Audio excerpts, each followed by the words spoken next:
Later that evening, when the winds began to howl and the fire at the center of town birthed shadows from the timber, the boys found themselves back at the schoolhouse. "Look, it's fine. They'll never know it was us." Topher pulled his pants up a little higher. I don't know, Dust. I don't like tricking people."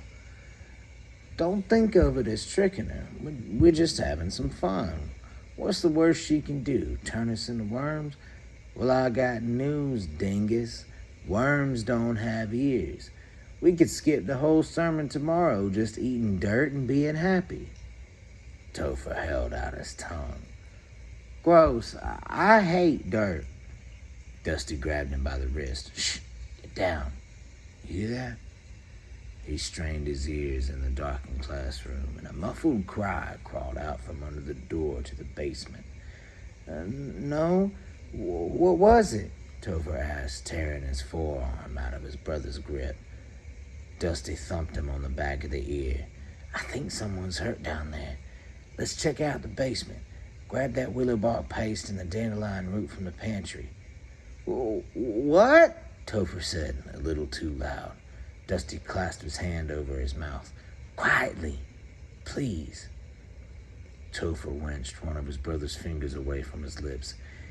We can't go down there. What if Sister Cavendish sees us? I ain't eating no dirt."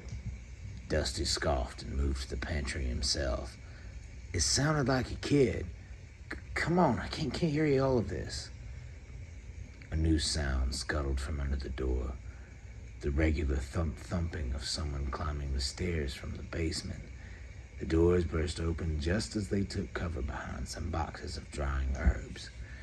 It was one of the sisters, but her visage was obscured by a deep purple cloak and veil. She sat down at Sister Cavendish's desk and started sobbing into her own hands. She threw back her cloak to reveal her dark braided hair. Fiona Riker, Flynn and Freddie's mother. "Sister Riker, is everything okay?" Topher's voice cut the silence like a foghorn. Dusty gave him a "what are you doing" look, but Topher was already rising to his feet. Her head shot up from her hands. "Oh, Christopher, what are you doing here? We've got to get you out of here now." She extended her hand to him as she stood up from the desk.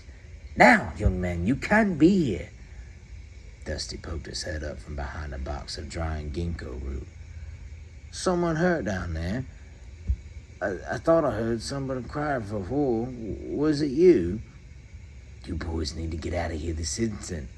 She walked around the small cluster of desks, herding them towards the door, pushing them along a little harder than she ever had before.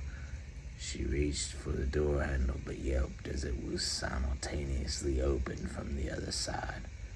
Sister Cavendish sneered back at them from the darkness, moonlight glinting off of her small circular lenses as a bolt of lightning detonated in the sky behind her.